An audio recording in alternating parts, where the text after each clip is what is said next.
As you watch the screen, your heart begins to beat faster. There's a fluttering in the pit of your stomach. Your throat is dry. Your palms damp.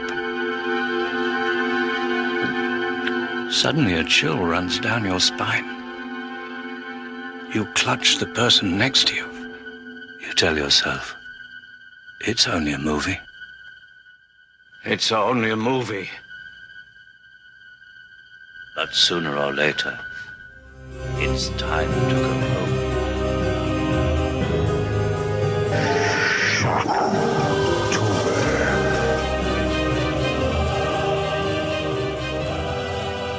Welcome to Film Strip. I'm Ron. And I'm Mike. And this is our review of The Guest, starring Dan Stevens' piercing blue eyes, Micah Monroe, Leland Orser, Sheila Kelly, Brendan Meyer, and Lance Reddick.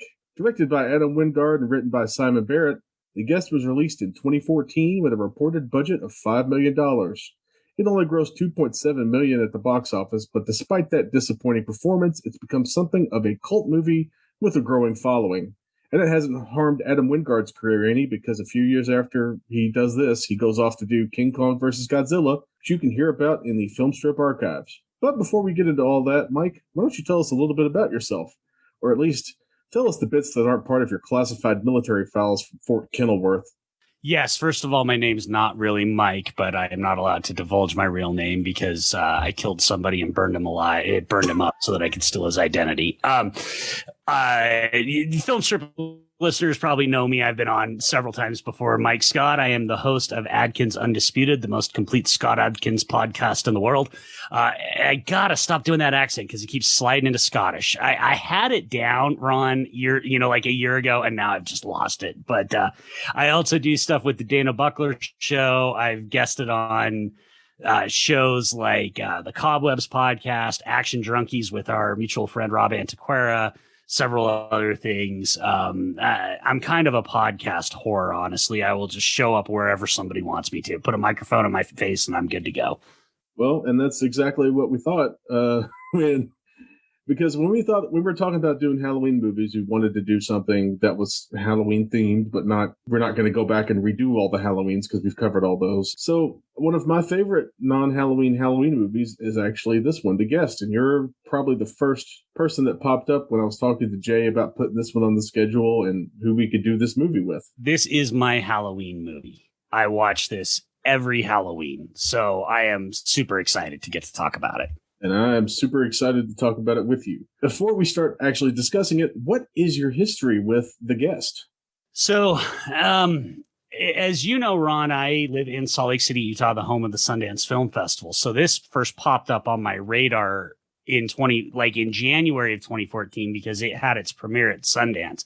And unfortunately, I was not able to see it. I really wanted to because I was a big fan. I'm a huge fan of Wingard and Barrett's previous movie, You're Next. And so I really wanted to see it, but I missed it. And then it really didn't get much of a theatrical release. So I kind of marked it. And then as soon as it dropped on digital, because it came out digitally first before it hit Blu-ray, the day it was available, I didn't even rent it. I just went and bought it. And then I watched it probably that morning. I think I was maybe working from home, and I stopped it and I immediately started it over. And then my wife got home and I said, we're watching this movie.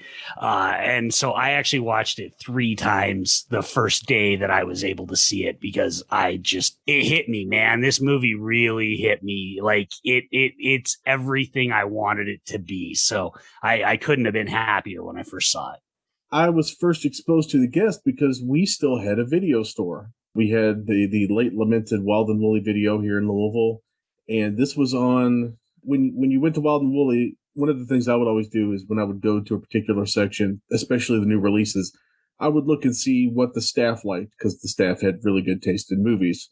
I mean, this had been an independent video store for 20 years at this point. Some of the staff had been there since the 90s, and I had pretty good faith that they usually didn't tend to steer you wrong. So I started poking around and I saw this movie, The Guest. And I was like, oh, that movie looks cool. Let's check it out. It's got like 5 or 6 staff-like stickers on it. So let's do it. And I took it home and I watched it. And I didn't return it to the video store. I just I went back and said, I've got this DVD. Let me just buy it.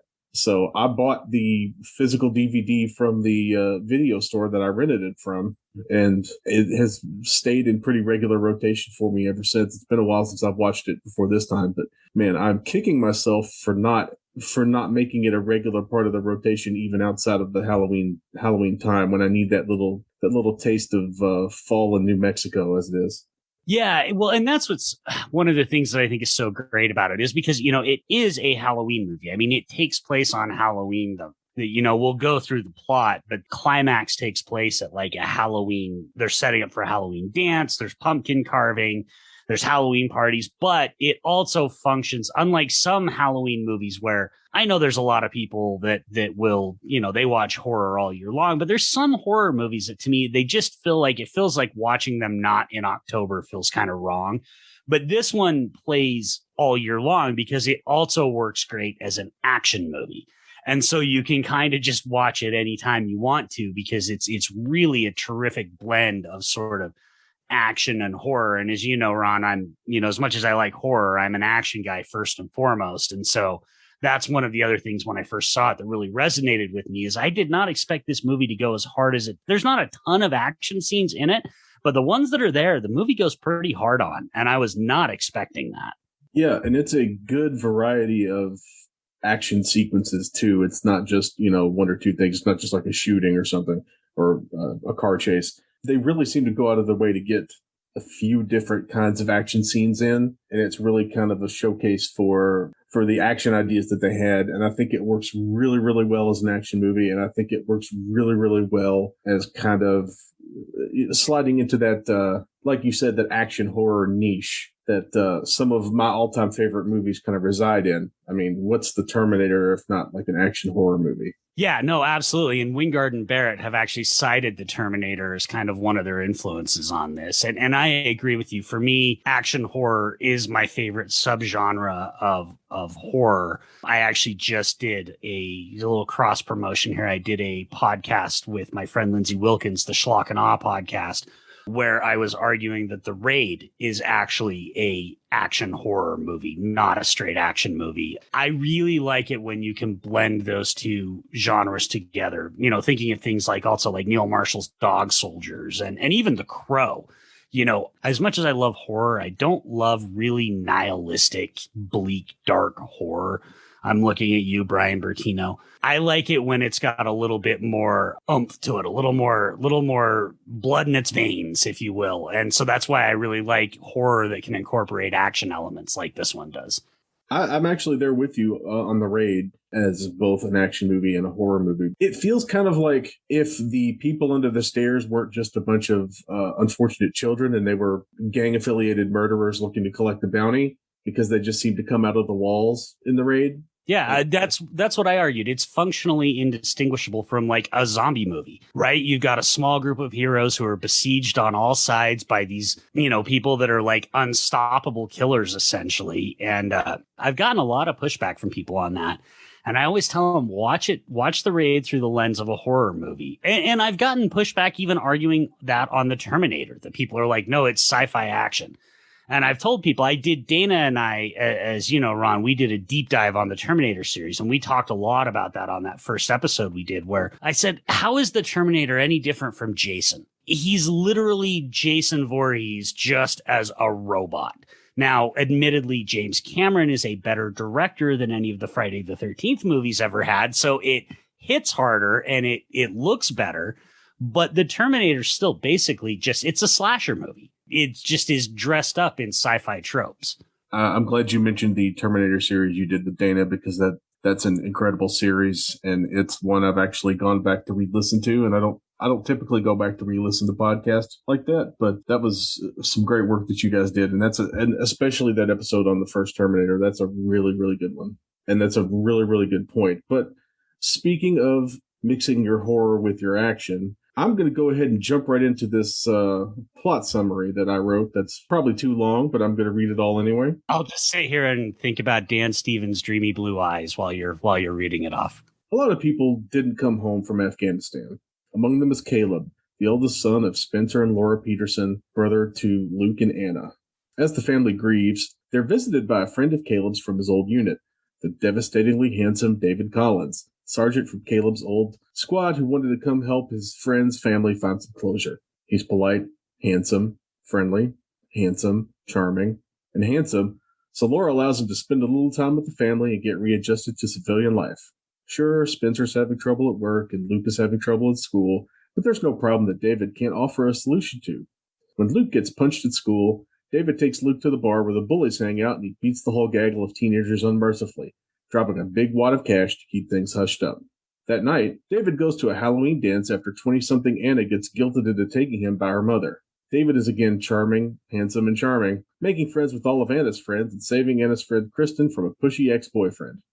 Unsurprisingly, that blows Kristen's panties clean off, and she and David go have sex before David asks Anna's other friend Craig to get him some guns. Bit of a troubling request, but hey, he's a soldier. Soldiers like guns, right? Even the reluctant Anna seems to be getting worn down by David's relentless handsomeness, and she offers to make him a mix CD, which is the early 2000s version of getting engaged, basically. As David integrates into the family's life, giving Luke advice and that kind of thing, he starts to arouse a few more suspicions in Anna after she overhears a conversation he has on a burner phone. She does a little research, calling Fort Kenilworth to investigate David a little further. That triggers an alert to a private company called KPG. You know it's nefarious because it's just 3 initials, where Lance Reddick's Major Carver is there. David isn't just your normal handsome soldier, he's a government experiment, and he's very, very dangerous. Especially after he kills Anna's friend Craig, an unnamed arms dealer drifter, and he gets an ammo box full of weapons, pistols, rifles, and a couple of grenades. Anna's boyfriend Zeke gets blamed for the murders after a David frame-up, but all the shirtlessness in the world can't stop Anna and Luke from digging into just who David truly is. Which is a fine way to thank David for teaching Luke how to stand up to bullies, giving him a cool butterfly knife, and keeping him from getting suspended at school after he hits a guy in the face with a ruler. Carver shows up with a SWAT team looking for David. They find him and a shootout commences. Now that David's cover's blown, he's going to have to eliminate all the loose ends. Not because he wants to, as Lance Reddick explains, but because his programming won't allow him not to kill everyone in the town. Laura, the nice mother, gets killed with a kitchen knife. David crashes his getaway car into Spencer's car and shoots him for good measure. And while Lance Reddick gives Anna exposition about David, he drives to town and kills Kristen, then blows up the town diner. Now the race is on. Who will get to Luke first, David or Anna? Both parties race to the gym where Luke is working on decorations for the school's very cool Halloween prom dance homecoming thing. But before Anna and Carver can get Luke and escape, the lights go down. Awesome Mix Volume 3, The Murder Year, starts playing, and now it's David versus everybody. Carver gets got, crawling dramatically out of the corn maze to die in front of Anna. Luke's teacher adds to the body count. Anna ends up shooting David with Carver's discarded gun, but she only hits him in the leg. David is choking Anna to death, only for Luke to spring into action and stab David with the butterfly knife from earlier. David tells Luke he did the right thing, and he gives him a Terminator-style thumbs up before dying, but dying in quotation marks. Because as Anna and Luke sit outside, drinking hot beverages, wrapped in foil blankets, or whatever they do for people who just killed a guy in self-defense, Anna notices a handsome, limping, handsome, blue-eyed, handsome firefighter. The 2 lock eyes. It's David, still alive, and sneaking away in disguise. Perfect setup for a sequel, but shame there wasn't one. What the fuck? Perfect way to end that. Yes, that is exactly the kind of note for this movie to go out on, because the first time I saw this, that was my immediate reaction to when David is looking out at her from behind that firefighter costume. Absolutely. But yes, okay, so before we even get started, I told you there was going to be much discussion of Dan Stevens, so let's just get it out of the way. Has there been a handsomer person in a movie ever? Oh my God, I don't know, man. He's right up there, though. Like, I'm sure people can come up with other ones, but oh God, he's right up there. I mean, he is, everything about him is working in this movie. And I don't know, Ron, if you know the story of him almost not getting the part because of the previous movie that he did. Do you know about this? Did you read about this at all? No, I did not read about that at all. Prior to this, he was in the Liam Neeson movie A Walk Among Tombstones, where he plays, which he's great in, but he plays a heroin addict. And so he had cut down to 125 pounds or something like that. And they only had a month before they started shooting when they cast him. And he promised he would get into the shape that they needed. So Wingard and Barrett went ahead and cast him. As Barrett described it, he came to us as Christian Bale from The Machinist, and we needed him to be Christian Bale from Batman Begins. And so Stevens literally hit the gym every single day. They got him trainers and stuff like that, but they also rearranged the shooting schedule because they knew the scene where he comes out of the bathroom in the towel. They were like, that's like our trailer money shot, right? Like Wingard even said, I want to objectify the hell out of Dan Stevens in that scene. Like, I want to just make him like sex incarnate. And so that was like the very last scene they shot so that he had the entire shooting schedule to pack on muscle. And he did. He packed on 25 pounds of muscle. But if you watch the movie closely, you will see throughout it, his physique kind of radically changes from scene to scene because of where they shoot it versus where he's packing on the muscle. There's no question that it was all worth it because that scene where he comes out of that bathroom is just, man, what a snack that dude is. Like, there's no way around it. He's just incredible looking. And we've talked offline a couple of times about Dan Stevens and how he rarely uses his handsomeness for good. You know, he's very much the kind of guy who could definitely coast into some rom-coms as being just the good-looking guy with the British accent, or maybe not the British accent, because his vague Southern accent isn't terrible in this. It's pretty consistent. It's definitely not. No, it's definitely not terrible. You know, you and I are very dialed into bad Southern accents, and it's not bad at all. It's because he plays it subtle. He doesn't go over the top with it. He just does the very kind of subtle Southern accent, which is usually, I think, the way to go. Yeah, 100%. You can't dial it up to full hee-haw like a lot of people have the tendency to do. It's really easy to go broad with the Southern accent in much the same way that every one of my English accents ends up becoming like Dick Van Dyke from Mary Poppins levels of bad.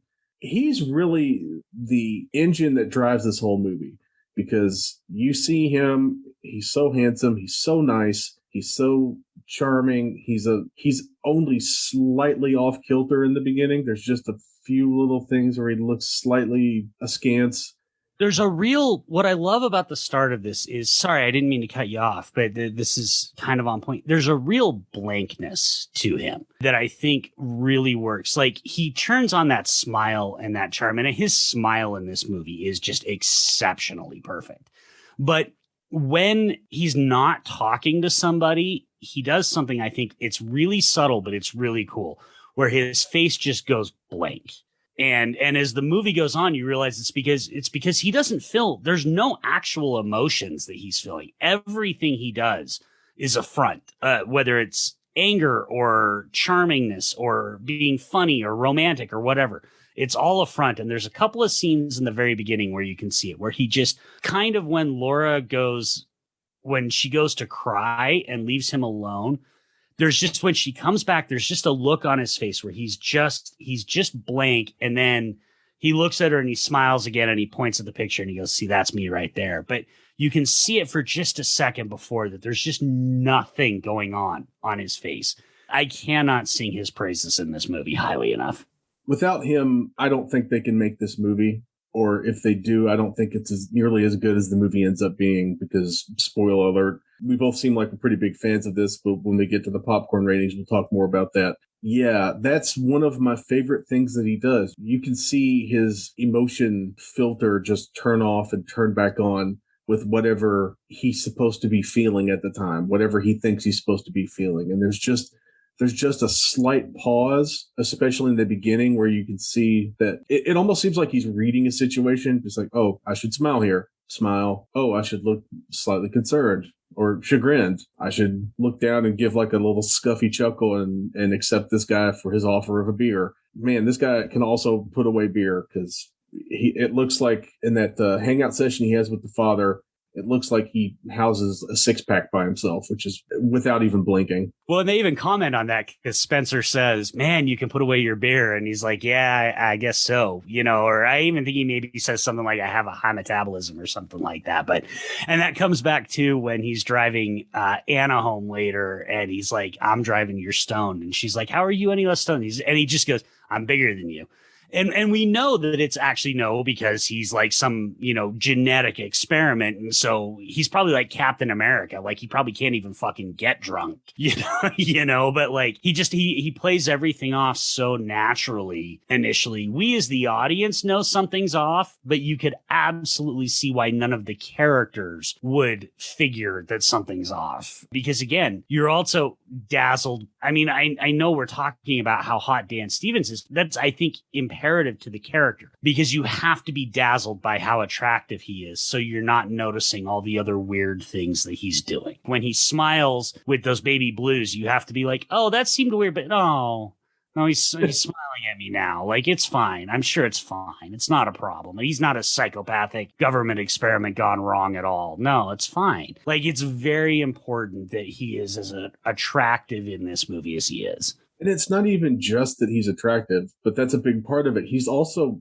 he also seems unfailingly polite. He's always like, yes, sir, yes, ma'am. He is 100% on his best behavior. And I think that even if they did see the seams, they could just put it down as being like, oh, he's probably just having a little trouble getting readjusted to civilian life. Oh, he just is trying to be polite. He seems to go pretty far out of his way to mind his P's and Q's, but do it in a way that it's noticeable, if you're following my drift. So that like those moments where he does seem a little disconnected, it's kind of just, oh, he's trying to think of the polite way to address this situation, or I'm crying because my son is dead and that makes him very uncomfortable, or my husband is drunk on the couch staring at a football game complaining about his work problems. This is a family that's very much in pain, that's very much grieving, that's very much having difficulties. It seems like many aspects of life. There are money issues that are mentioned, the failed promotion at work, Luke's having trouble at school, Anna's having issues with her boyfriend Zeke, and she's coming home smelling like frying medium every night from her shifts at the diner. It's like the perfect family for him to ingratiate himself with, right? Because he's everything to everyone. For Laura, he's this connection to her son. For Spencer, he's kind of like the friend who understands his work problems. And he's the man. He's the other man around the house, because Luke is very clearly not, in Spencer's eyes, a man.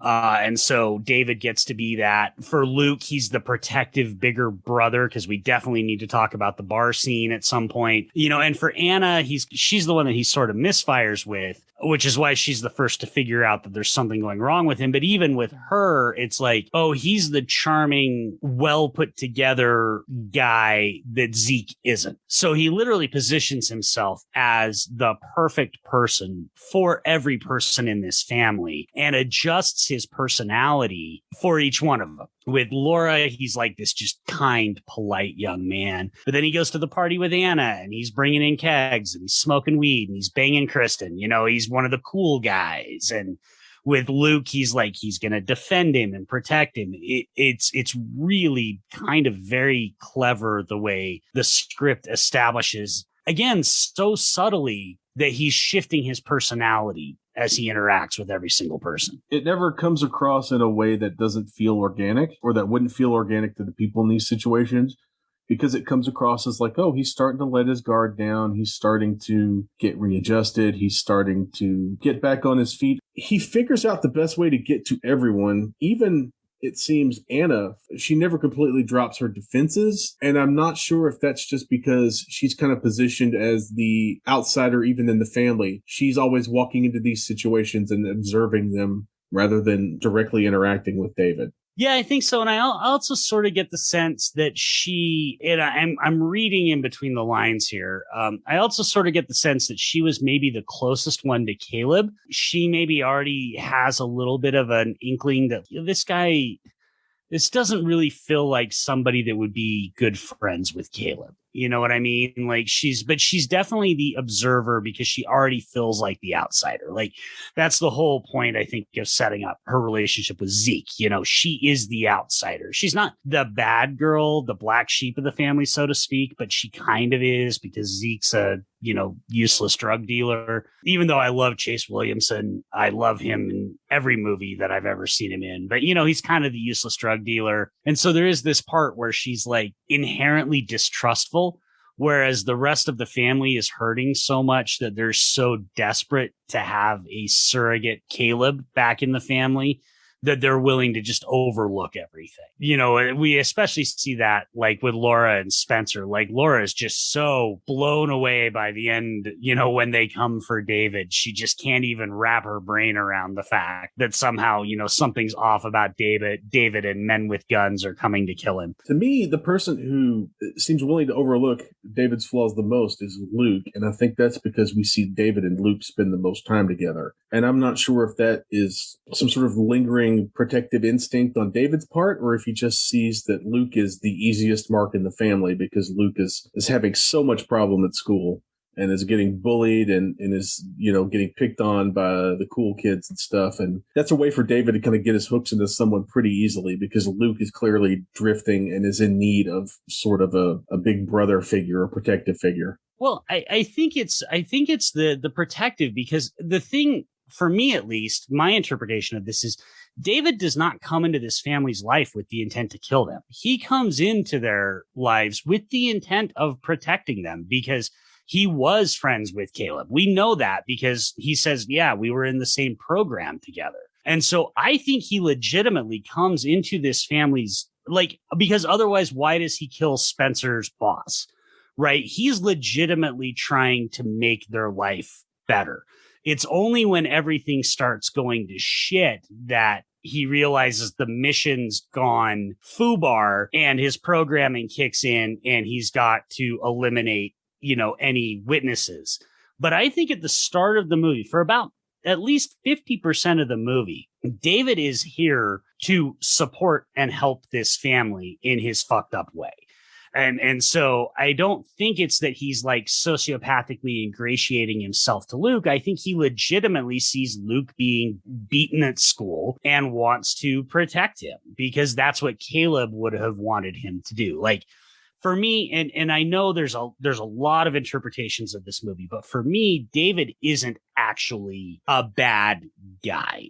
He is a monster, but he's almost more like a Frankenstein's monster where there's sympathy for him. He's trying to do what he was intending to do. It's just, again, when things start going haywire, and maybe this is my own headcanon, but his whole idea is going to come, he's going to fix his family, he's going to make sure they're okay, and then he's going to fuck off to Florida, get plastic surgery, and disappear, right? But he has no intentions of actually coming in to kill this family until Anna starts sticking her nose in his business, and then he's left with no other choice. I don't like the idea of that, thinking, let's talk about it now, that bar scene. And for me, I don't like the idea of thinking that bar scene is completely manipulative on David's part, because that's my favorite scene in the movie. Kelsey and I will sit around and I'll be like, I'll just randomly say, blowjob shots for the girls and cosmopolitans for the guy. I legitimately feel, and maybe part of that is some of it is, I can actually say, I think it's also on the page because I did not rewatch this before recording this time because I've seen it 15 times. But what I did do was track down the script and read the script. It's on the page. I think it's pretty clear that no, David likes Luke. He's there until the very end. And I think even at the end, it holds true when Luke stabs him and he says, you did the right thing. I don't blame you, and gives him the thumbs up. I think especially out of the family, he really does. He wanted to make sure Luke was okay. Yeah, and I think that I misstated my point. I don't necessarily think that it was overt manipulation.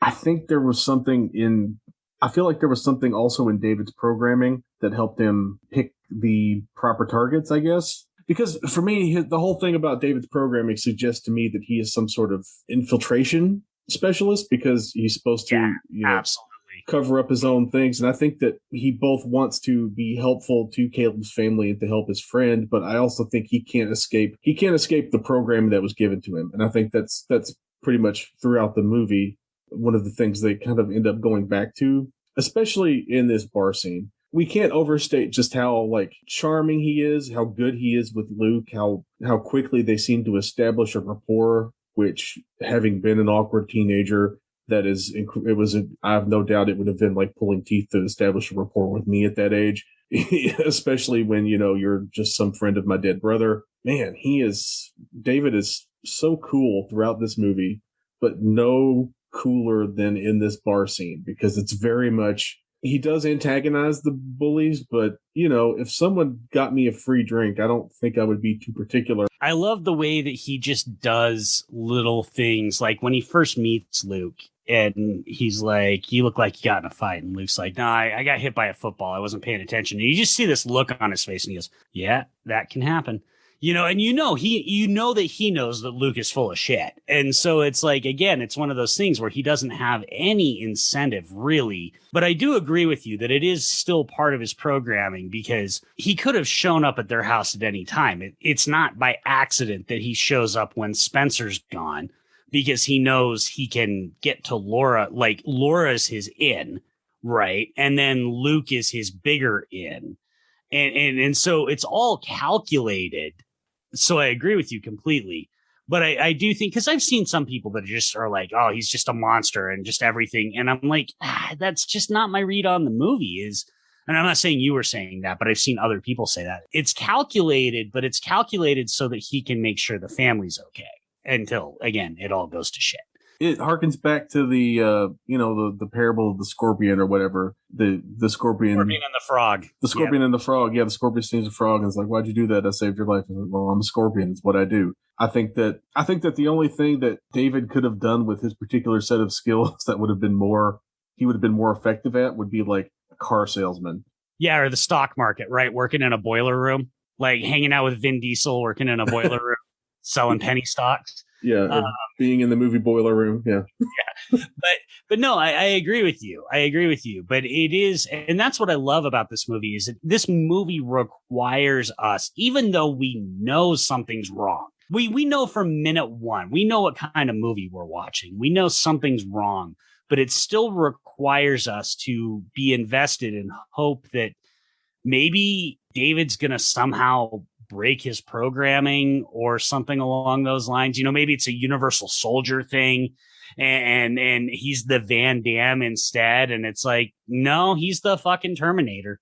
He's been programmed to function with people. But when the other programming goes off, and like you said, I think it's pretty clear. Yeah, he's supposed to be infiltration or something like that. There's no question in my mind about that, because of the way he can just so easily glide through different social groups. If the first half of this movie doesn't work so well to get us on his side, and I mean, they're even doing that right up until almost the very end, like when he gets Luke out of trouble. I love the scene where he gets Luke out of trouble for breaking the ruler over the kid's head.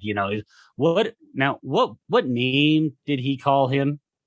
Well, did he call him the F word? I think that's so that makes it a hate crime. And he's so calm and cool and collected about it. But then we get the 180, because that's when Luke screws everything up and tells him that Anna asked him to look into all this stuff. And you can literally see it on his face. That's when David knows it's all gone to shit. Operation Scorched Earth, Scorched Earth protocol activates in his head. And you can literally see it on his face as he's doing it. You can see that. And maybe I'm reading a little bit too much into his expression, but he also kind of looks a little regretful. Like, it's almost, you can kind of see almost a hint of like, didn't want to have to do this, kind of pass on his face. Am I looking too closely at it? Am I reading too much in there? I don't think so, because I think later in the movie it supports that. I can't remember if it's before he kills Laura or when he's talking to Anna and Luke and he says, "I tried to find another way to do this. I really did." I think it's when he's talking to Anna and Luke and he's stalking them. But then when he's right before he kills Laura, he says, I'm really sorry about this, Mrs. Peterson. I truly am. So I don't think you're looking too deep into it. I think this, PMC has made a monster, and I don't think David necessarily is upset that he's a monster, but I think there's still a component of humanity in him. And so he still wants to be the best monster he can be, I guess would be the way I would describe it. And unfortunately, not allowed to be in this. Everything, goes bad. Yeah, and he still has the mission that he was given by Caleb, I think. And he kind of feels bad that, well, I had to let Caleb down because I've not improved his family's life by murdering them. Yeah, absolutely. And I've seen some people online, some theories online that have argued he never knew Caleb.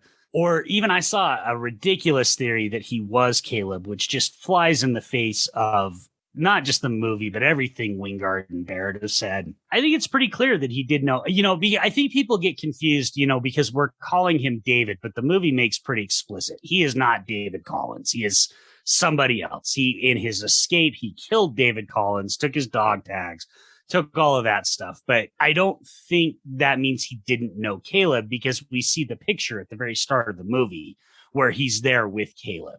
I think that confuses people who don't actually pay attention to movies very much. But no, I think it's pretty clear he knew Caleb, and he was there. Like I said, yeah, my whole theory is he was there to actually make this family's life better. It just, the best laid plans of, the old joke, how do you make God laugh? Make a plan. David doesn't do well. He makes all these plans, but then when they don't come together, his programming is, well, scorched earth. And that's kind of really one of the things I like about this movie. It's kind of a tragedy. I mean, if you think about it, it's really just kind of sad that for as much of a monster as he is, David doesn't get a chance to actually have a decent life, because it's not like he did choose to be turned into what he was, but he didn't turn himself into that. Somebody else did that. And that's where sort of the whole, like I said, the Frankenstein thing kind of comes in. I don't even necessarily think that he chose. I think it was sort of a voluntold situation. Well, so this is actually one of the things that's in the script. So Barrett and Wingard, specifically Barrett, said that the script is about 20 minutes longer, and really there's not much difference to it. It's almost 90% exactly what's on screen, but there is a lot more backstory about David. And they actually, after the first test screening, even before Sundance, it didn't test well. Audiences they thought it was too much exposition, and they weren't that interested in knowing about David. So they cut it all out. I completely agree. But there is a whole, Lance Reddick has a whole, when he's talking to Anna about who David is and that he was part of this project and stuff, there's a whole lot more in there about how David got injured and he volunteered for this program, and that what the program did was it severed the test subjects' abilities to feel pain and also allowed them to increase their adrenaline. And so because of that, the program failed, because what ended up happening is everybody lost their ability to feel empathy and human emotions, and they all turned into David. And so it really gets bogged down in a lot of details. That's kind of cool. Like, I'm glad I read the script, but I don't think that necessarily would have made the movie any better to have that stuff, if it makes sense. So he did choose to do it, but he didn't necessarily choose to become the person that he became after the experiment, if that's the best way I can describe it. No, that makes total sense. We do need to talk a little bit more about the action scene in the bar, because that's a phenomenally put together action sequence, and it really shows you just what David is capable of, and you kind of see just how we can tell from the beginning, knowing what kind of movie it is, like you said, and knowing the little cues we get through Dan Stevens' performance. We know that this guy, there's something not all there with him. There's something missing. When he puts on this show at the bar, this really well choreographed, just vicious beatdown of multiple people without breaking a sweat or without losing kind of the little smile he's got on his face. It's clear immediately then, if you had missed the cues before, that this is a dude not to be trifled with, and that this family is really in over their head. Absolutely. Especially because, they all suck and they're all terrible people, but we should remember he's beating down children. Like aren't like Hell's Angels at a biker bar. He's beating down high school kids. So like it is one of those things. It's one of the best scenes in the movie because on one hand, if you're like me and you're an action guy, you're like, fuck yeah, this rules. And then you're like, oh God, no, this is actually horrible. Like, this is not how you stop bullying. You don't beat up a bunch of children, you know? And so and you also see the way in which he so calmly after it's over, you know, he tells the bartender, he's like, you're going to call the cops. You're going to tell them a bunch of kids came in. You tried to ID them, but they didn't, I mean, this is what's going to happen, right? You know, otherwise you might be in some trouble for serving minors, you know, and just the way he just, everything just shuts down on him. And I love the line before the fight starts. He gives the bartender the $200 for the blowjob shots in the Cosmopolitans. And Luke goes, what, are you rich? And he just looks at him and he's got the kind of smirk that he has for the whole movie. And he goes, cash is easy to get. And like, again, once you realize where the movie's going, you're like, oh yeah, like you just kill people and steal their cash. Yeah. like cash is your operating budget. And so you're trained, if you need cash, you're gonna just kill people and steal their cash. Like, yeah. To me, the line in the fight where it goes from being, oh, this is awesome, to being unsettling is when he steps on that guy's ankle and you get that kind of is it his ankle or is it his hand? I can't remember if but it's also, he's like the star football player. So like he like literally fucks that kid up and ruins his life. Yeah, I want to say it's his ankle because I remember him like holding his leg. And it's one of my favorite Foley sequences in the movie. Just that sound was so well done. Just that, you know, it wasn't just like a stick of celery breaking. It's one of those sounds to me that you can feel. Yeah, it sounded gross. Like it sounded bad. Yeah, it sounded wet almost. Like there was the snap, but it also sounded wet. And that's just always a bad Foley sound for me. I don't enjoy that when somebody gets stabbed or punched or a limb broken. And instead of just, like you said, instead of just going with the celery breaking, they also go with, but here's also what the muscles and tendons and veins and sinews will sound like. And you get the kind of snap. Yeah, it's bad. Yeah, it's there's the sound of a broken limb, and then there's the sound of a compound fracture with ligament damage, and that was the sound of a compound fracture with some ligament damage. That's that was pretty bad.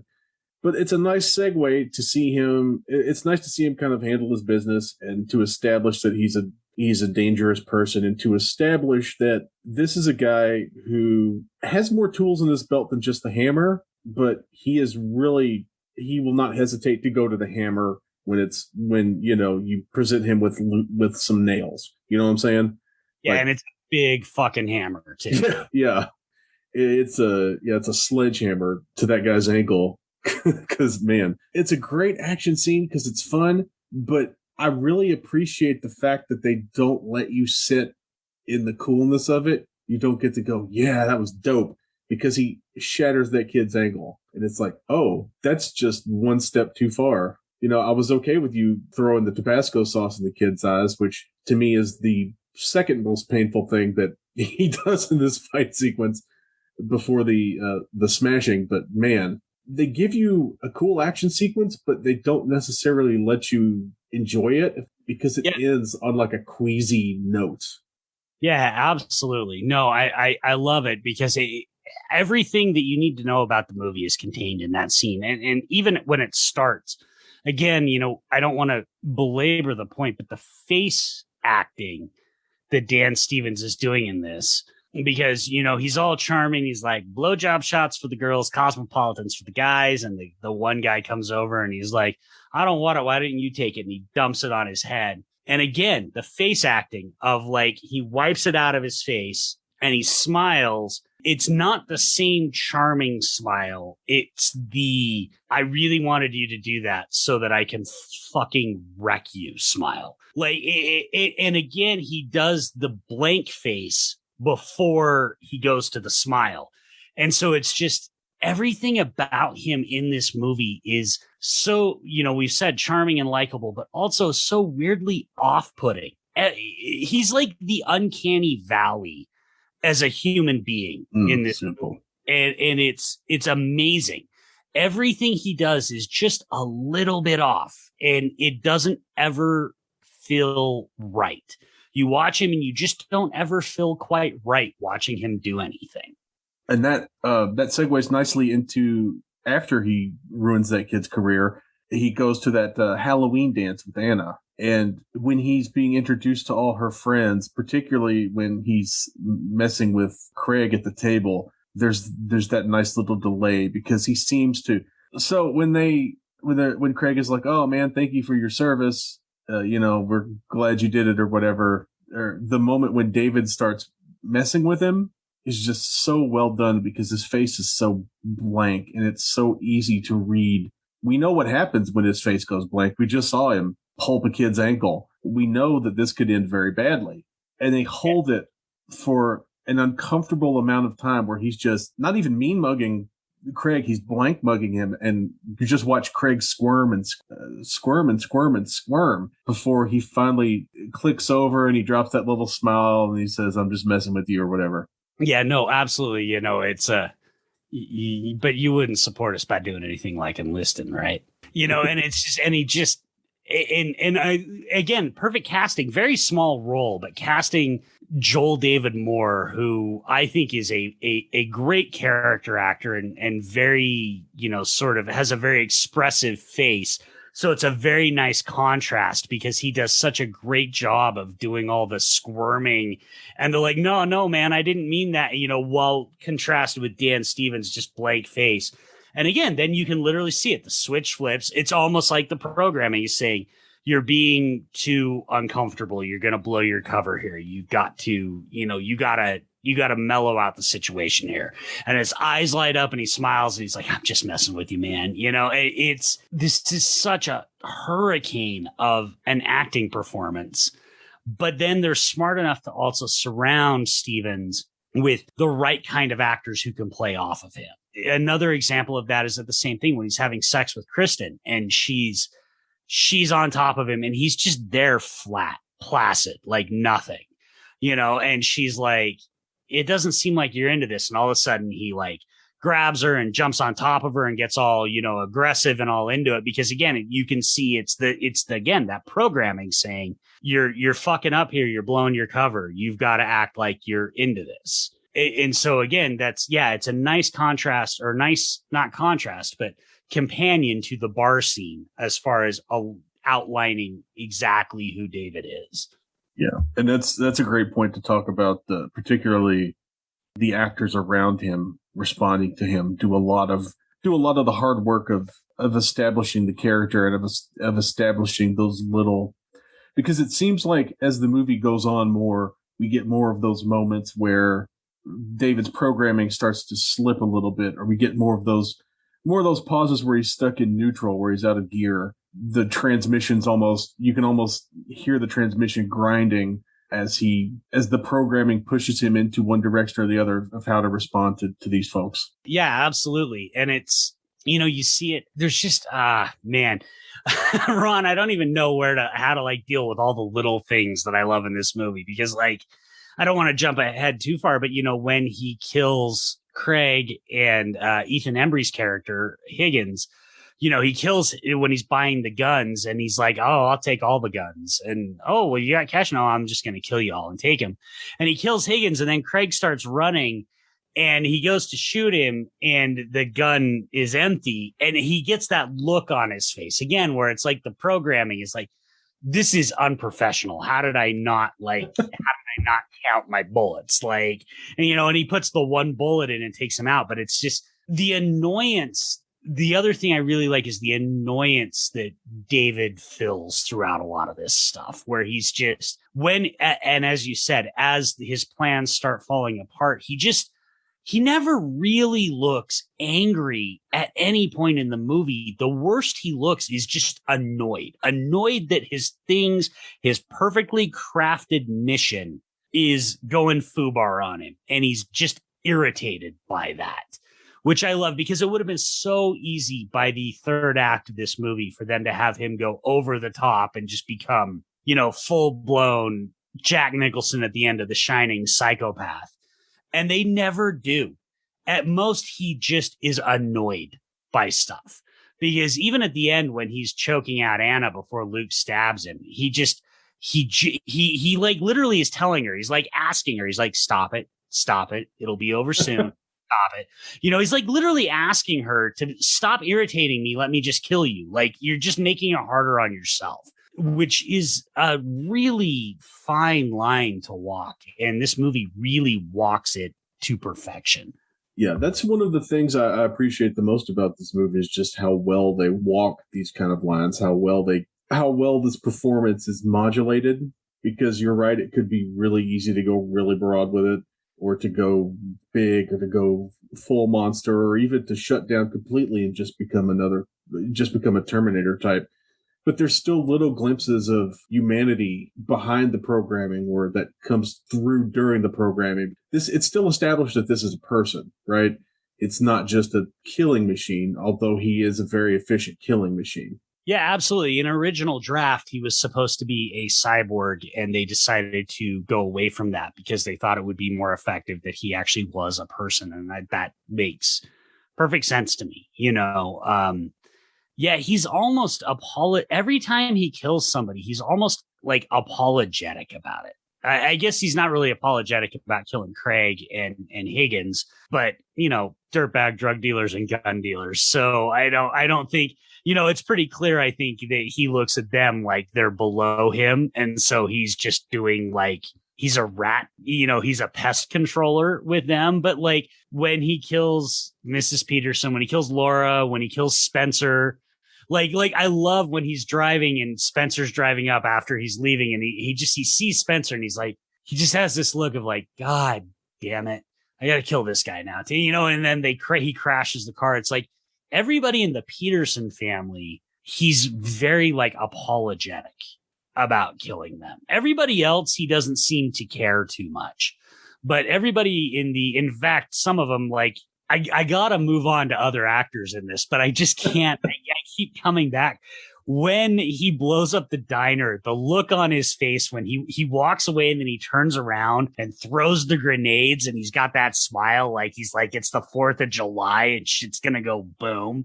And I had to, because it wasn't on Twitter for a while, so I had to GIF it, because I'm like, I need that GIF, because holy shit, the look on his face when he throws those is just amazing. I think the thing that makes when he's killing the guys out in the desert, I think the thing that makes that guaranteed to happen is because those are 100% loose ends you can't come back from. Craig is always going to remember you said to him at the party, hey, where can I buy some guns? This guy's always going to remember, hey, I sold this guy a bunch of guns. Those are definitely loose ends that you go into knowing those are going to have to be clipped. Yeah, no, that's the thing. Killing them is part of the mission, right? Mm-hmm. Like they're not, killing them is not the mission. It's like killing when he kills Spencer's boss. That's part of the mission to make the Peterson family's life better. Setting up Zeke, because he sees how Spencer doesn't like Zeke and how Zeke makes Anna upset. All of that is all actually part of his mission to help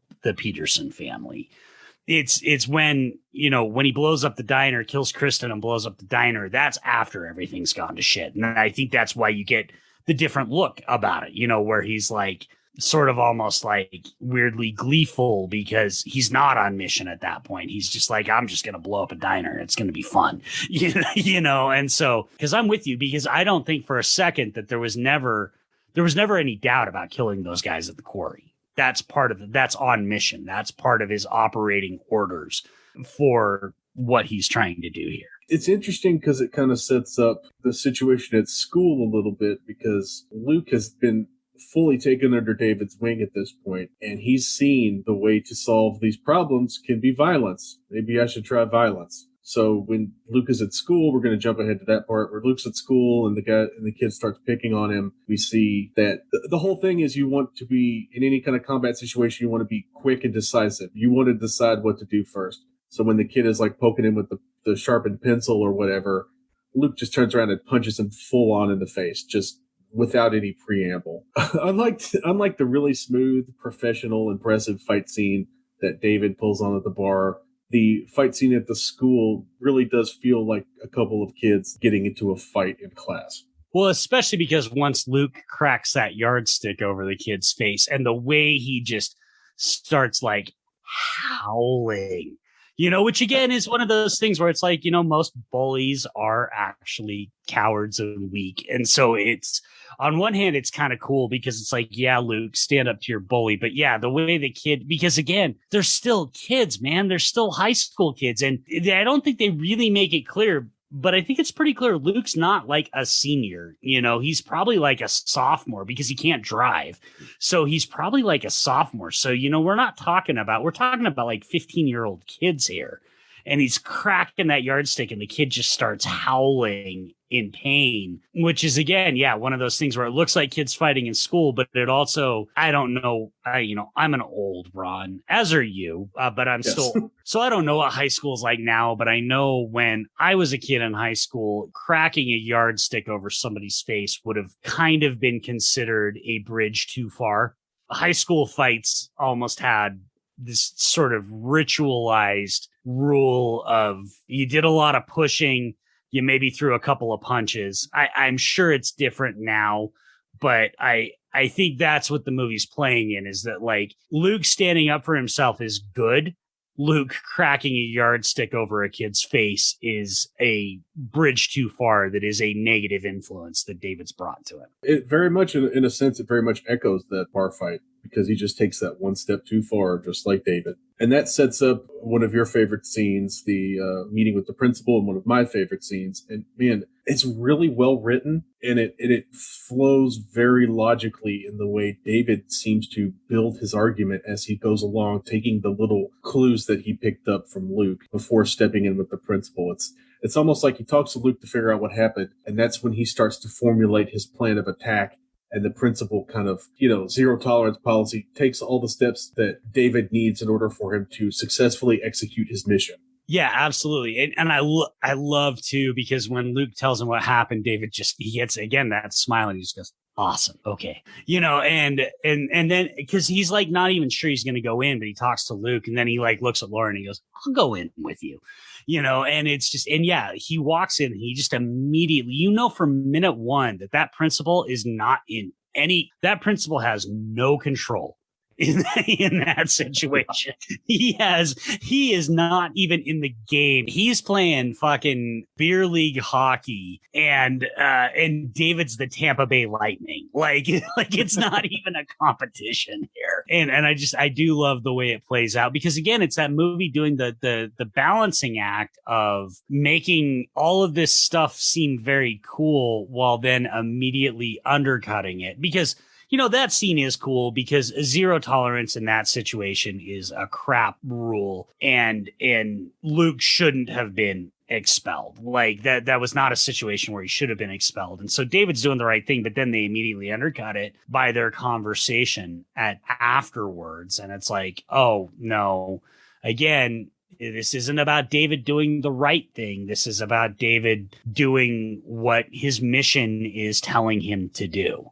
Yeah, and it's a pretty uneven escalation of force too, if we're being honest. Go to their house, go and burn their house down with their families inside is that should have been a warning sign even for like Luke, but I think he's still very much swayed by David, which makes sense. I mean, if you're Luke, how would you not be? Right? Like Luke totally reminds me of Evan Peters in Never Back Down. I don't know if you've ever seen that movie, Ron, but they're basically the same character. But yeah, if you're Luke and you're getting beat on, how could you not just be enthralled by somebody like David, who's so cool and so charming and so capable, but also so willing to go above and beyond to protect you? But it's again, it's all those little cracks. It's all those little things where you start to see that he's not the right person for Luke. Let's just put it that way. One of the things that I like that they establish is that David is present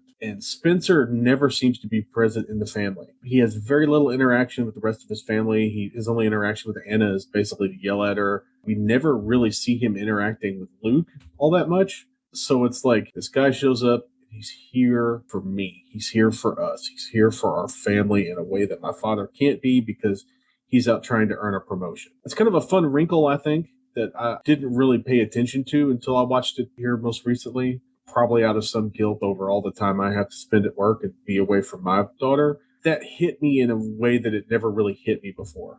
Well, and you also kind of get the sense, again, maybe I'm reading too much into it, but you also kind of get the sense that that's what Caleb provided to the family, right? The idea that because Spencer was gone so much, Caleb was the man of the house. Caleb was Anna's best friend and Luke's protector and stuff like that. Again, it is him sliding into that role, filling that role. Because again, this whole movie doesn't work if they don't establish that the family loves Caleb, that this family has been devastated by the loss of their son. And so I think you can extrapolate a lot about the type of person, at least maybe, before he was in the program, that Caleb was. And that's what David is trying to replicate, is that same kind of person. Like, there's no doubt in my mind that, had he not died, Caleb would have been at the school with Laura, talking to the principal, trying to, save Luke. And again, that's not necessarily there in the text, but I think the subtext is pretty clear. I definitely don't think you're reading too much into it. I think you're definitely on the right wavelength for it. David is even helping out with the family chores. After the stuff at the school, do a little bit more of our internet research, and that leads to Carver getting information about David. And he shows up to town looking for him. And what's David doing? He's hanging up laundry with his Ursat's mom. Yeah, it's, and we've gotten prior to that, the scene where he's trying to carve pumpkins with Luke, which also you get the God, your parents' knives suck, and he pulls out the butterfly knife, which is a Chekhov's butterfly knife, because that becomes very important. But he has really tried to ingratiate himself into this family when all these guys with guns show up, and then it all goes to hell at that point. So can we talk about the motley crew that Carver assembles? The fact that one of the dudes is basically me in some sunglasses who shows up and he's the first guy who gets killed does not speak highly of your mission force. Well, I do love it because they do set it up, because Carver's basically like, I need shooters. I need as many of them as you can get. So I get the sense that they're not, they're kind of hoping for a quantity, not quality kind of thing in this situation, because they don't have a lot of time to work. And so it's sort of a, just get me who's already on the ground that you can get. Because he also says, I'll brief them on the ground. We can't have any leaks or anything here. So, I'm not really expecting him to get the highest quality dudes. No, and there's definitely no consideration to fire discipline or picking an avenue of fire or anything like that, because once David starts shooting and he shoots the guy who looks like me, it just becomes a full-on gun pornography. We've got this house, let's just shoot it full of holes type of scenario, which had to be a lot of fun for the special effects team and the armorers to shoot. They're just going to town on this house. There's going to be nothing left of the Peterson residence by the time these guys are done, one way or the other. Yeah, no, absolutely. And in fairness, they do clip David. I mean, he does take one in the leg. So, but I do want to take the opportunity to shout out the stunt coordinator on this is a guy by the name of Clayton Barber, who's one of my absolute favorite stunt coordinators. You mentioned it. This is a $5 million budget movie. It's not like he had a ton of resources to work with, but I really think he goes above and beyond with the resources that he does have here. I mean, this shootout isn't something like out of a John Woo movie or anything, but I think for the type of movie it is, it's incredibly effective. And frankly, for the type of movie that I was expecting, I was kind of blown away at the level of carnage in this shootout that we get. Yeah, it's really well done. It ties into the action part of the action horror really well. It's basically it's not the big finale, but it's the high point. It's the high point of the rising action and the leading to our finale. And it's really, really well done. Man, those guys just unload so much lead into that house. At one point, you see one of them basically shooting at the gas line or shooting way too close to the gas meter for my comfort, which could have ended badly for everyone. That just further establishes that these aren't the best trained guys in the field. They kept I kept seeing the gas meter in every wide shot. I was like, oh, they're going to blow that house up. And they don't, which is kind of sad. But at the same time, if they did, we wouldn't have gotten the great scene in the house with Laura. Well, and the other thing it also establishes is that Carver has clearly given them orders to kill David at all costs, right? Like no collateral damage is too much. It solidifies what we already knew, which is that David is too dangerous to be allowed to live. And so Carver's clearly given them orders of the Petersons, whatever. It all is fine so long as you kill David. And then so these guys are just trying to lay it on. They're just, again, going scorched earth, basically, just trying to kill David. But we know as the audience that that's not going to happen because he's too damn good. Yeah, he's good, and they are not quite as good. Because if you're loading into a house with a belt-fed machine gun and you just hit him in the leg once, it seems like they fire 500 rounds into this house and they just don't stop firing for what feels like 5 minutes. It is a lot of rounds, and to only get David like once, maybe twice, they're not the best, but he really might be one of the best because he is. And it's a great physical performance from Dan Stevens because he's got to do a lot of combat crawling. He's got to do a lot of ducking and rolling and scuttling and sticking to cover, and it's really, really well done.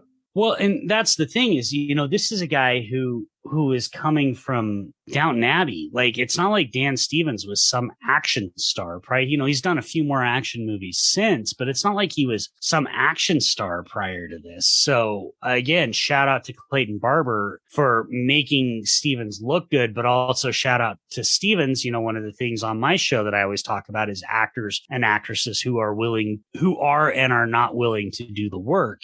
And there's just no question in my mind here. Dan Stevens did the work. Like, he did the work to make these action scenes look good. And that is something I'm always going to appreciate in a movie. And one of the things I will say is that at no point when he's firing weapons does Dan Stevens flinch, which is always something I kind of look for. So he really did put in time because it takes a while to get over that natural tendency to kind of squint your eyes when something loud, a foot and a half from your head, goes off. That's a really cool touch, I think. And he's doing that while still trying to pack on 25 pounds of muscle. So it's I say this about a lot of genre performances, and it's kind of a cliche to say it, but I will absolutely say this. The fact that his performance didn't get an Oscar nomination is a goddamn travesty, because this is still one of the greatest performances I've ever seen in my life. Definitely. It's really, really well done. And it's very nuanced for this kind of movie. It's very nuanced in general, but especially in this kind of movie, the tendency to go big, I think, is always going to be there for a genre movie because it feels like that's what you do to make up for your lack of budget, right? You go big with the acting, but they don't do that. And I would say that a lot of their expense was probably on the soundtrack rather than anything else. That shootout at the Petersons, because live firearms, and they did use a lot of live firearms. It wasn't all CGI bullets. That and the soundtrack was probably where the bulk of the money went. I feel like we have given her a little bit. I know we're getting towards the climax of the movie, so I kind of feel like it's a good point to talk about it. We've given her a little bit of a short shrift here. We got to talk about Micah Monroe, because I think I am not a big fan of It Follows, to be honest with you, but I think she's pretty damn terrific in this. She's the perfect foil for David. We start off and she's kind of a little bit off-putting because she's just the angry daughter, but we also like her enough that we know what's coming, so we do want her to still figure out what's going on. I am a fan of It Follows, and I think she's one of the better parts of that movie. But yeah, I 100% agree. I feel like we're giving her short shrift, but the movie doesn't necessarily give her short shrift. She's stuck in the more thankless role of being the investigative foil for David. She's stuck in the role of puncturing his plans. And that's kind of a thankless role in a movie like this, because he may be the bad guy. He may be the Frankenstein's monster, but he's also the dude we kind of want to see succeed, even though he goes a step too far, just because he's so cool and because he's so good at what he's doing. You're right. She's a very, very important part of this movie. Between her and Luke, they're the other two legs that hold up the stool. Well, and especially at the end, I find them fairly convincing as siblings. Like, I love we've got the shootout. We go to the diner, and then we end up at the dance, and or I guess I should say the setting for the dance. You know, when she's telling him that David killed their parents, and he's like, "You're just saying that," and then he sees that she doesn't even say anything. She just starts crying, and Luke all of a sudden turns around, and you realize he's like, "Wait, mom and dad are," and then all of a sudden it really, at least for me, convinces me of that. As much as I like David, Anna's my sister, and that family bond all of a sudden I feel like really solidifies in that scene to where now they're a unit against David. I think that's a very cool, but again, like most of the stuff in this movie, subtle and nuanced shift in the way Luke and Anna interact for the next, 10 minutes of the movie. They definitely do kind of feel to coalesce as a family unit. The family unit was disturbed and broken by the loss of Caleb. Now, with no mom and no dad, all they've got left is each other. So they're going to cling to each other that much harder. They're going to fight that much more for one another. They no longer have to put it indelicately, they no longer have the freedom to be in their grief in their own separate ways. They have to, you're no longer... You can be sad about mom and dad, but the most important thing right now is for us not to die and for us to pull together, work together, come together, because we are all we've got left. Yeah, absolutely. And, and the idea is we're all we've got left, and we are now facing, as hard as Caleb's death was, we are now facing, the most horrifying thing that this family could ever face, which is a fucked up governmental experiment gone wrong that's going to try and kill us. and so you do, I do. And I love the way they sort of work together throughout the end of this. But I also love the way it goes full like Friday the 13th stalker with David as he's kind of going through and he's taunting them. This is really the part where we get the full, like, David is in fact a monster because he's taunting them and kind of, and he kills. I can't remember if he says it in the movie or if it was just in the script that I read, but when he kills Carver, he says, what did you think was going to happen here?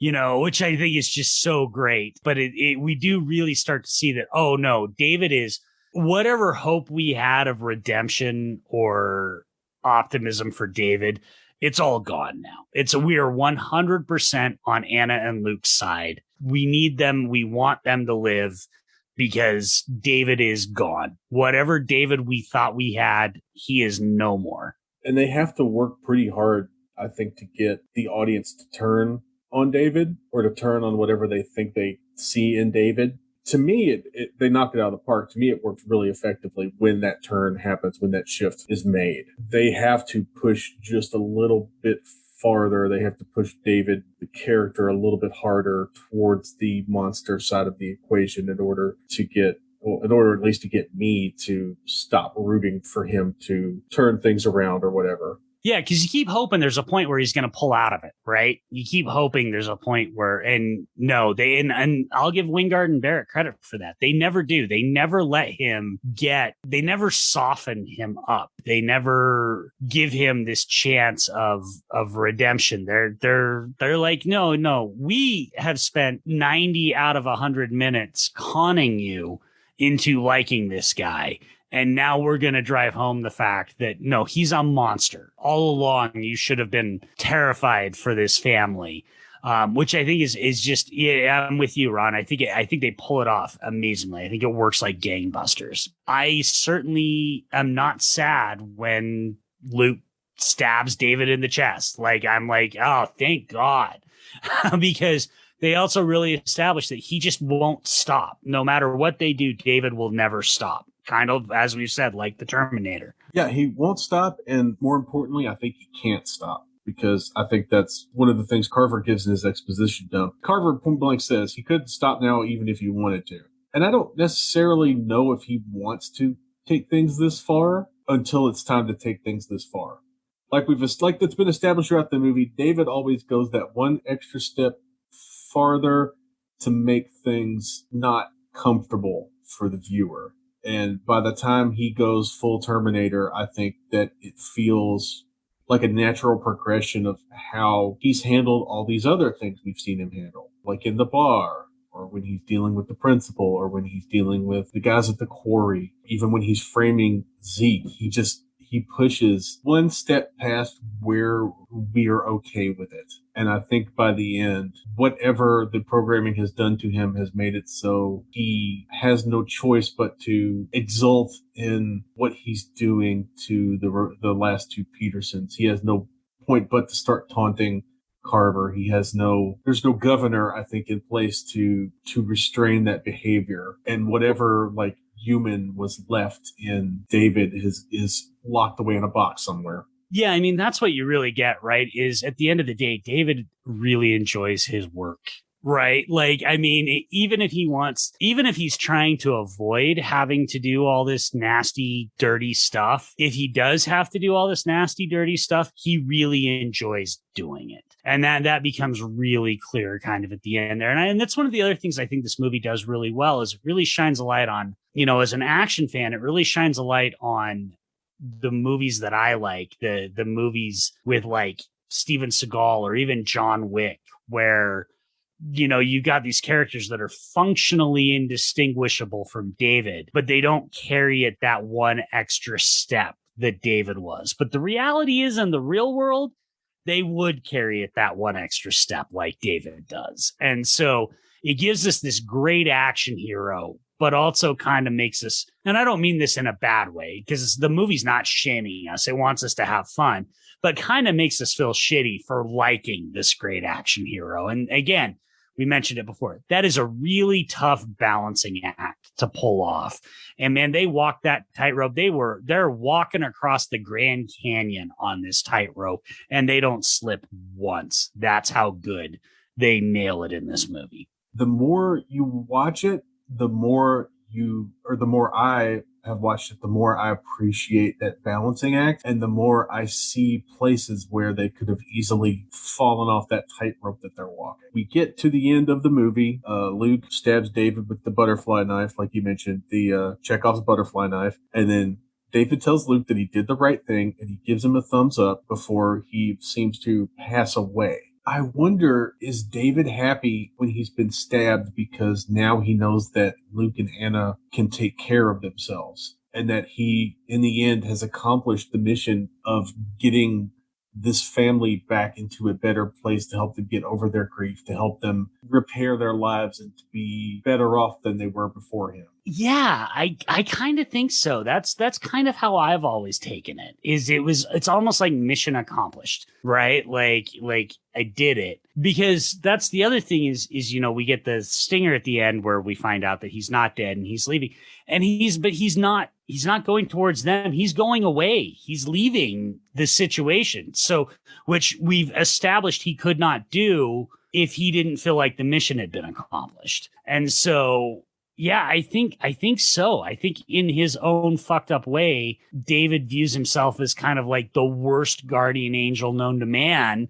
But he's done his job. There's a lot of interpretations that you could take at the ending, but I will say for me, that's how the ending has always hit for me, is that he's proud of Luke. He's proud of Anna. They're going to be okay. And he knows that.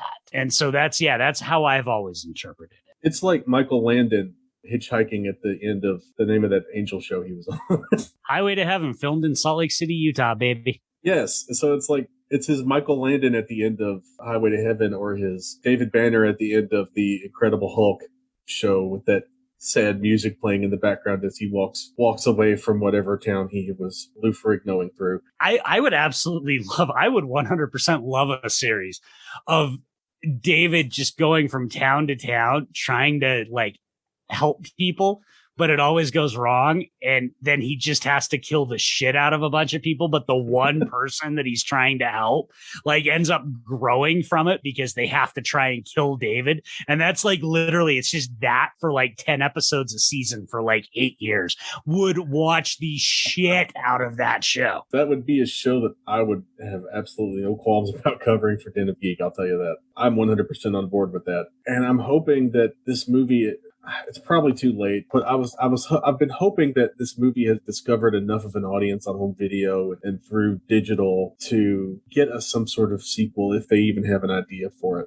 I'm not sure what that idea could be, but I would love to see it. I actually have an idea. I think they steer farther into the action, maybe, and you do kind of a Universal Soldier Day of Reckoning type thing where the PMC sends like a new version of a new soldier from the program after David, in order, because David's our protagonist. We need the new soldier to be even worse and even more merciless and even more menacing than David. I think that could work. Like I said, it would basically be Universal Soldier Day of Reckoning. But you know what? You know how much I fucking love that movie. So I'd be okay with the guest's version of Universal Soldier Day of Reckoning. Yeah, that's pretty much what I was thinking would be a good sequel setup, is that kind of thing. Yeah, I would love to see that. I would love to see them do a Terminator 2 style. They send a bigger, badder monster out to clean up the mess that David left behind. So David has to step up and protect the remaining Petersons, and we get Micah Monroe going full Sarah Connor alongside him. I mean, I almost feel like I need to log back into my old fan fiction account and actually write this. Hey, if E.L. James can turn Twilight fan fiction into $100 million worth of movie ticket sales, anything's possible. Exactly. One last thing I want to talk about before we kind of wrap up, one other actor that I do kind of feel like we haven't spent enough time just talking about him as an actor. We've talked about his character a lot. Lance fucking Reddick. God, he's always so good. He's so good in everything he does.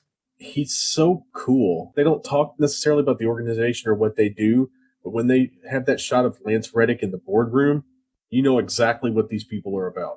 When you see Lance Reddick take his coat off and pick up the gun, that's when you know it's on. He gets the more thankless role of being the exposition dump guy, but when it comes out of his mouth, it just sounds so cool. If you've got to have exposition dumped by somebody, have it dumped by Lance Reddick. Yeah, and I could see why they would cut the extra 20 minutes of exposition, but it's really sad that it was Lance Reddick that they were cutting out of. Yeah, absolutely. I'm so happy that I first remember seeing him in Oz and then obviously The Wire.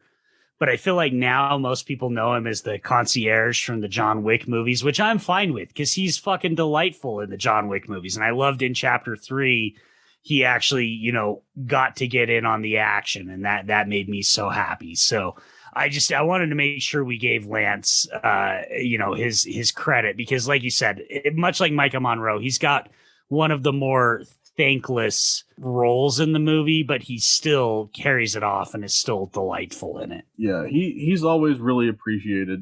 I think my first exposure to him was on probably Oz or Law and Order SVU. He's got a very impeccable, especially TV career, and it's nice to see him get to break out into movies. And it's always nice when he gets to pick up a gun and start to do badass stuff, because he really makes it look elegant as it can be when you're like shotgunning thugs or firing a machine gun. He just makes it look effortlessly cool, and it's really impressive. Yeah, absolutely agreed. And he was actually really fun on American Horror Story Coven as voodoo figure Papa Legba. So tie that into my own crap I'm going to promote later. Yeah, there you go. Yes, speaking of promotion, it's time for us to give our final thoughts, recommendations, and popcorn ratings. Mike, you know how this goes. But for people who don't know, we rate the movie on a popcorn scale: small, medium, large, extra large. We can add extra butter. We can burn the popcorn. We can make it dry and tasteless, or extra salty. However we want to basically serve our popcorn, that's basically how we're going to dish it up. And so, Mike, you are our guest. What are your final thoughts about The Guest? I mean, I don't actually have much to add. I feel like I have adequately articulated how much I absolutely adore this movie and think it is pretty close to perfect. So for me, it is an extra large popcorn with a fireball shot to chase it down, and then a round of blowjob shots and cosmopolitans for the guys and the girls. We've talked at length about how much we both really love this movie, and I'm going to be right there with you on the extra large popcorn. And if you've not sprinkled Tabasco into your popcorn, I would recommend giving it a shot, because it is a delicious flavor treat, especially I did this. I was with Jay. I don't remember what movie I did this with Jay, but I said it's an extra large pot. It's a large popcorn with some Tabasco in it. And Jay was like, "Oh, I don't know how that sounds." So thank you, Ron. Vindicated. Thank you very much, my friend.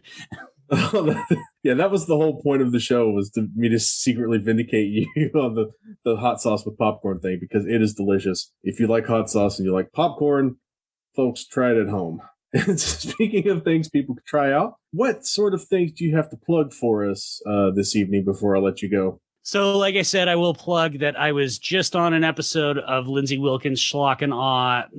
One just dropped at the time we're recording, where we did a double of High Noon and The Last Stand. And then she is doing for Halloween, or for October, she is doing a series on the Evil Dead. So she and I did a double of The Raid and Evil Dead 2. I'm not sure when that'll drop. It might drop before this. It might drop after this. Adkins Undisputed, unfortunately, as of right now, is on a bit of a hiatus because I've got some family health issues going on, but you can certainly go to any podcast app of choice and listen to. We've got about 50 episodes already in the bank, including a mini series that Scott Adkins himself and I did, where we crowned the greatest action star of all time.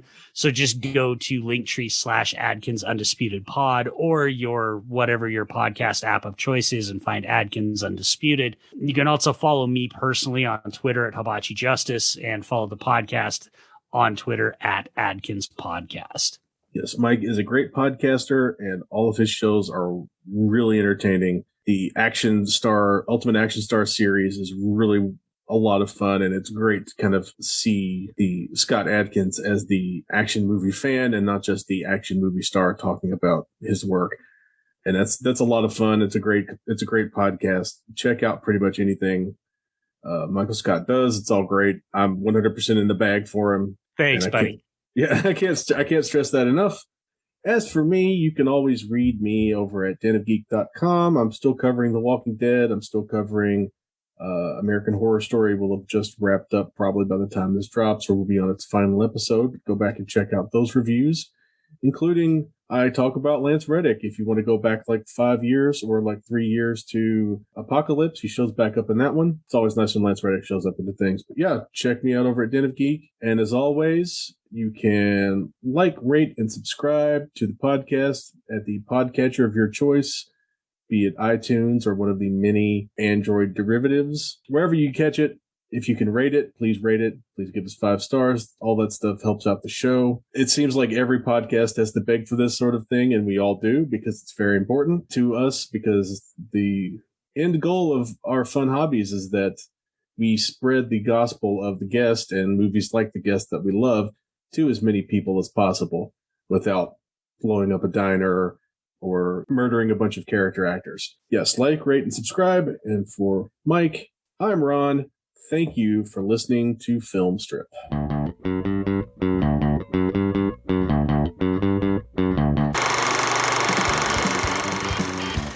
Thank you for listening to Film Strip. You can find more episodes on our website, filmstrippodcast.com. The Film Strip theme music is produced and performed by Frozen Lake 121. All content used or discussed in these podcast episodes is the property of the respective owners and used under the Fair Use Act, Section 504, C2, Title 17.